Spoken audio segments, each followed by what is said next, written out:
तो our next question is morality is the source of religion. Morality जो है वो सोर्स है किसका? रिलीजियन का। Discuss morality leads to religion. मतलब क्या है कि मोरलिटी ने रिलीजियन को लीड किया है। इसका मतलब क्या है कि पहले 10 नंबर क्वेश्चन पे हमने देखा था कि पहले रिलीजियन आया है, उसके बाद मोरलिटी आया है, गॉड ने मोरलिटी को बनाया है। लेकिन 11 नंबर क्वेश्चन पे हमें ये बोला जा रहा है कि morality is the source of religion. मतलब पहले मोरलिटी आया है, उसके बाद रिलीजियन आया है। मोरलिटी जो है वो पहले आता है, गॉड के अंदर पहले मोरलिटी था, तभी जाके उन्होंने रिलीजियन को बनाया है। तो देखते हैं इसको। According to Kant and Martineau, religion is not the source of morality but morality is the source of religion. Kant and Martineau के हिसाब से रिलीजियन जो है वो मोरलिटी का सोर्स नहीं है। ठीक है, कांट एंड मार्टिन्यू के हिसाब से religion is not the source of morality. मतलब क्या है कि कांट एंड मार्टिन्यू ने 10 नंबर क्वेश्चन जो है उसको कम्प्लीटली रिजेक्ट किया है और रिजेक्ट करके ये बोला है कि according to Kant and Martineau religion is not the source of morality. Religion जो है वो सोर्स नहीं है किसका? मोरलिटी का। But morality is the source of religion. Morality जो है वो सोर्स है किसका? रिलीजियन का। ठीक है। Can't believes that happiness invariably accompanies virtue. बोला गया है कि कांट ये विश्वास करता है कि हैप्पीनेस जो है वो हमेशा अकम्पनी होता है, मतलब हमेशा साथ में रहता है। किसके साथ? वर्च्यू के साथ। मतलब क्या है कि our good actions will lead us to happiness. अगर हम अच्छा काम करते हैं, वर्च्यू मतलब क्या है? अच्छा काम करना, पुण्य करना। ठीक है, इसको हम बोलते हैं वर्च्यू। तो अगर हम अच्छा काम करते हैं तो हमें हैप्पीनेस जो है वो मिलेगा, हमें खुशी जो है वो मिलेगा। We have a believe that virtue will ultimately lead to happiness and vice with pain. हम ये विश्वास करते हैं कि वर्च्यू जो है वो लीड करता है हैप्पीनेस को एंड वाइस जो है वो लीड करता है पेन को।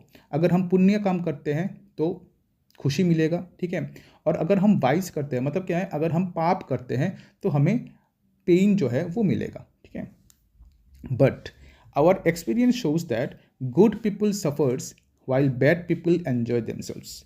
लेकिन रियल लाइफ पे क्या होता है? रियल लाइफ पे इसका अपोजिट हो रहा है। मतलब क्या है कि कांट क्या बोल रहा है? कांट बोल रहा है कि अगर हम अच्छा काम करते हैं, गुड एक्शंस मतलब वर्च्यू जो है वो हमेशा लीड करता है हैप्पीनेस को, एंड बैड एक्शंस मतलब वाइस जो है, अगर हम पाप करते हैं तो उससे हमें सफरिंग्स मिलेगा। ठीक है, लेकिन अगर हम रियल लाइफ में देखें तो इसका कम्प्लीटली अपोजिट है। Good people suffers and bad people enjoy themselves. यहाँ पे बोला गया कि गुड पीपल जो है, अच्छे लोग जो है वो सफ़र करते हैं। ठीक है, उनको दुख मिलता है, उनको कष्ट मिलता है। ठीक है, लेकिन बैड पीपल जो है वो अपने आप को एंजॉय करते हैं। ठीक है, but if morality and ethics is true this must not be so. लेकिन अगर मोरलिटी एंड एथिक्स ये दोनों अगर सच है तो ये तो नहीं होना चाहिए। मोरलिटी एंड एथिक्स हमें क्या बोल रहा है? एथिक्स एंड मोरलिटी हमें ये बोल रहा है कि अगर हम अच्छा काम करते हैं, गुड एक्शंस मतलब वर्च्यू जो है, उससे हमें खुशी मिलेगा। एंड अगर हम बुरा काम करते हैं मतलब वाइस, तो हमें पेन मिलेगा। लेकिन अगर हम रियल लाइफ को देखें, हमारे एनवायरनमेंट को देखें, तो हमें ये लगता है कि गुड पीपल जो है, अच्छे लोग जो है, जो अच्छा काम कर रहे हैं वो सफ़र कर रहे हैं। ठीक है, और जो बैड पीपल है, जो बुरा काम करते हैं, वो एन्जॉय कर रहे हैं अपने आप को। अगर मोरलिटी है, एथिक्स है, तो ये तो नहीं होना चाहिए। अगर if morality and ethics is true, अगर मोरलिटी एंड एथिक्स क्या है? ट्रू है, तो this must not be so. ये तो चीज़ नहीं होना चाहिए था। Thus Kant holds that there must be someone with moral power behind the world who will combine virtue with happiness and vice with pain. Kant ने बोला है कि there must be a moral power, एक moral power, एक नैतिक क्षमता है इस वर्ल्ड में। ठीक है, इस दुनिया में एक नैतिक क्षमता है, इस दुनिया के पीछे एक नैतिक क्षमता है जो क्या कर रहा है? जो अल्टीमेटली, ठीक है, एक बार वो क्या करेंगे? वर्च्यू को हैप्पीनेस के साथ जोड़ेंगे एंड वाइस को पेन के साथ जोड़ेंगे। मतलब क्या है कि जो अच्छा काम करेगा उनको पुण्य मिलेगा, उनको हैप्पीनेस मिलेगा, और जो वाइस मतलब पाप करेगा या फिर खराब काम करेगा, बैड एक्शंस करेंगे, उनको पेन मिलेगा। ठीक है, तो कोई तो है इस दुनिया में जिनके पास मॉरल पावर है। मतलब क्या है? जिनके अंदर मॉरलिटी है, जिनके अंदर नैतिक क्षमता है, और वो क्या करेंगे? कंबाइन करेंगे, एकत्रित करेंगे, जोड़ेंगे कौन सी चीज़ को? वर्च्यू को हैप्पीनेस के साथ एंड वाइस को पेन के साथ। ठीक है, वर्च्यू को हैप्पीनेस के साथ जोड़ेंगे एंड वाइस को पेन के साथ जोड़ेंगे। अभी ये मॉरल पावर है कौन? This moral power is God. Can't ने बोला है कि ये जो मॉरल पावर है, ये मॉरल पावर और कोई नहीं, ये मॉरल पावर है गॉड, भगवान। Hence according to Kant morality is the basis of religion. और इसी वजह से कांट ने बोला है कि मॉरलिटी जो है वो बेसिस है किसके, रिलीजियन के। मतलब क्या है कि पहले मॉरलिटी आया है, गॉड के अंदर पहले मॉरलिटी आएगा, और गॉड एक मॉरल पावर है, एक नैतिक क्षमता है, ठीक है। और उन्होंने क्या करेंगे, वर्च्यू को हैप्पीनेस के साथ जोड़ेंगे, वाइस को पेन के साथ जोड़ेंगे। इसका मतलब क्या है कि पहले मॉरलिटी आता है और उसके बाद आता है तुम्हारा रिलीजन। उसके बाद क्या है देखते हैं। Martineau also holds that morality leads to religion. Martineau जो है उन्होंने भी ये चीज़ बोला है कि मॉरलिटी जो है वो लीड करता है किसको, रिलीजन को, ठीक है। Our conscience gives us knowledge of right and wrong and of the duty of right conduct. हमारा जो कॉन्साइंस है, हमारा जो अंतर्यात्मा है, ठीक है, हमारा जो आत्मा है, हमारा जो बुद्धि है, हमारा जो कॉन्साइंस है, ठीक है, वो हमें नॉलेज देता है, वो हमें ज्ञान देता है राइट एंड रॉन्ग का, ठीक है। अंतर्यात्मा जो है वो हमें राइट एंड रॉन्ग का नॉलेज देता है। एंड कौन सा चीज़ हमारा कर्तव्य है, कौन सा चीज़ हमारा सटीक कर्तव्य है, उस चीज़ का नॉलेज जो है वो हमें देता है कौन, हमारा कॉन्साइंस, हमारा अंतर्यात्मा, ठीक है। It is our duty to do what is right. ये हमारा कर्तव्य है कि वो चीज़ करना जो चीज़ सटीक है, जो चीज़ राइट है।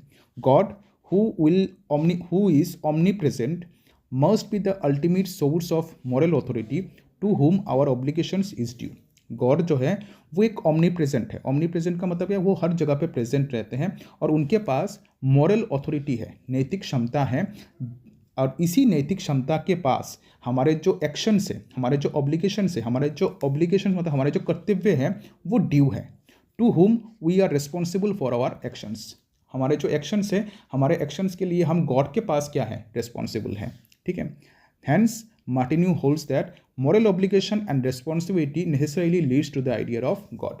और इसी moral obligation और इसी responsibility की वजह से हमारे दिमाग में God का आइडिया आता है कि अगर हम अच्छा काम करेंगे तो God हमें जो है वो क्या देंगे, रिवॉर्ड देंगे, और अगर हम बुरा काम करते हैं तो गॉड हमें पनिशमेंट देंगे। इसका मतलब क्या है कि हमारे अंदर जो मॉरल ऑब्लिगेशंस है, नैतिक जो हमारा कर्तव्य है और नैतिक जो हमारा रिस्पॉन्सिबिलिटीज़ है, ठीक है, इसी वजह से हमारे दिमाग में एक आइडिया का जन्म होता है और उस आइडिया का नाम है गॉड, ठीक है। तो यहाँ पे हमने इन दोनों क्वेश्चंस को डिस्कस किया है।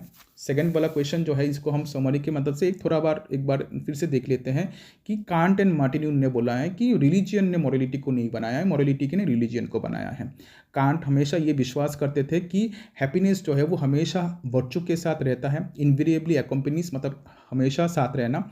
हैप्पीनेस जो है वो हमेशा वर्च्यू के साथ रहता है। और हम ये विश्वास करते हैं कि वर्च्यू जो है, अगर हम गुड एक्शंस करते हैं, अच्छा काम करते हैं तो हमें हैप्पीनेस मिलेगा, अगर हम बुरा काम करते हैं, वाइस मतलब पाप करते हैं, तो हमें पेन मिलेगा। लेकिन हमारा जो एक्सपीरियंस है, हमारे जो लाइफ में जो हमारा एक्सपीरियंस है, हमारा जो अनुभव है, वहाँ से हमें ये पता चलता है कि गुड पीपल सफ़र करते हैं, बैड पीपल एंजॉय करते हैं। तो कोई तो होगा जो अल्टीमेटली क्या करेंगे, इस वर्ल्ड में कोई तो होगा जो अल्टीमेटली वर्च्यू को हैप्पीनेस के साथ कंबाइन करेंगे एंड वाइस को पेन के साथ। वर्च्यू मतलब गुड एक्शंस को हैप्पीनेस के साथ, खुशी के साथ कंबाइन करेंगे एंड बैड एक्शंस को या फिर वाइस को पेन के साथ कंबाइन करेंगे। और वो मॉरल पावर जो है, वो नैतिक क्षमता जो है, वो किसके पास है, सिर्फ और सिर्फ गॉड के पास है। बिकॉज गॉड के अंदर पहले मॉरलिटी आया है, उसके बाद वो गॉड बने हैं, ठीक है। तो मॉरल पावर जो है वो क्या है, गॉड है। इसी वजह से कांट ने बोला है कि मॉरलिटी जो है वो बेस है, वो बेसिस है किसकी, रिलीजियन के। मतलब पहले मॉरलिटी आया है, उसके बाद रिलीजियन आता है। मार्टिन्यू ने इसी चीज़ को एक्सप्लेन करते हुए बोला है कि morality leads to religion. Morality ने लीड किया है किसको, रिलीजियन को। बिकॉज हमारा जो अंतरात्मा है या फिर हमारा जो कॉन्साइंस है वो हमें नॉलेज देता है राइटनेस एंड रॉन्गनेस का, राइट एंड रॉन्ग का। एंड हम ये कर्तव्य समझते हैं कि हमेशा हमारा कर्तव्य जो है वो राइट रहे, सटीक रहे, ठीक है। और हम हमेशा ये चाहते हैं कि हम वही ड्यूटीज़ पालन करें, वही कर्तव्य पालन करें जो हमेशा क्या होता है, राइट होता है। गॉड जो ओमनी प्रेजेंट है, जो हर जगह पे प्रेजेंट रहते हैं, उनके पास हमारे जो ऑब्लिगेशंस है, हमारे जो कर्तव्य हैं वो ड्यू है and we are responsible for our actions to him, ठीक है। हम हमारे एक्शंस के लिए उनके पास रिस्पॉन्सिबल हैं, आंसरेबल हैं, ठीक है। अगर हम बुरा काम करते हैं तो गॉड जो है वो हमें पनिशमेंट देगा, अगर हम अच्छा काम करते हैं तो गॉड हमें रिवॉर्ड देगा। तो मार्टिन्यू ने यही चीज़ बोला है कि मॉरल ऑब्लिगेशंस एंड रिस्पॉन्सिबिलिटी, पहले आता है तुम्हारा मॉरल ऑब्लिगेशन, नैतिक कर्तव्य, उसके बाद आता है नैतिक जिम्मेदारी, ठीक है, नैतिक रिस्पॉन्सिबिलिटी, मॉरल रिस्पॉन्सिबिलिटीज़। और जब हमारे अंदर ये सब चीज़ें आते हैं तब हमें एक आइडिया का जन्म होता है, वो आइडिया है गॉड का, ठीक है। 12 नंबर क्वेश्चन को डिस्कस करते हैं।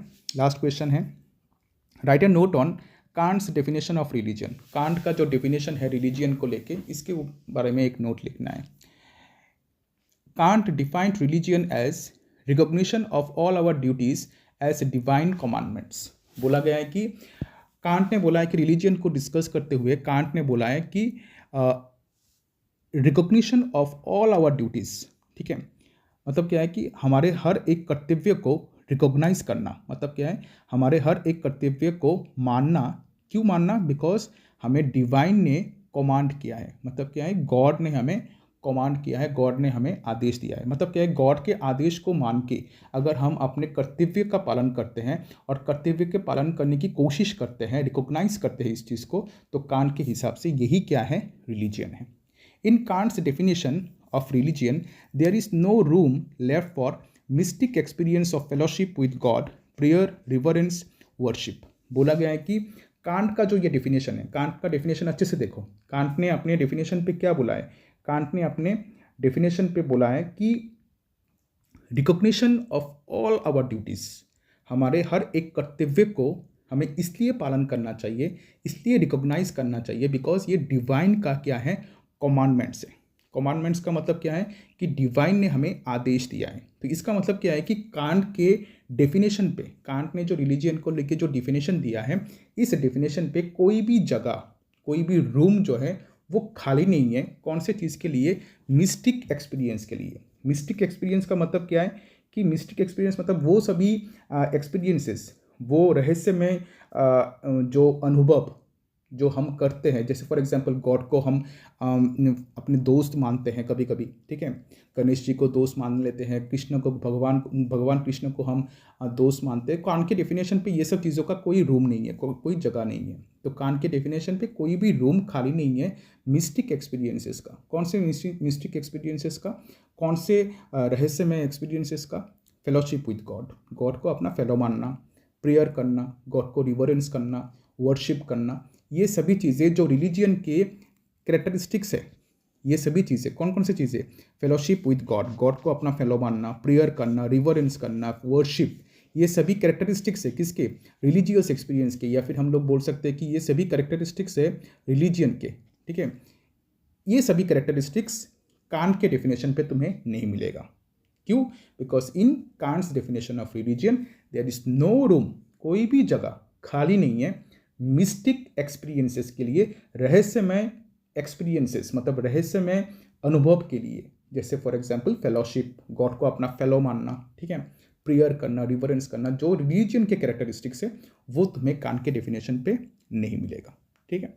तो यहाँ पे ये चैप्टर जो है वो हमारा ख़त्म होता है। अच्छे से इस चैप्टर को करके जाना, बिकॉज इस चैप्टर से लगभग 6 या 7 मार्क के क्वेश्चंस जो हैं वो पूछे जाते हैं। Thank you.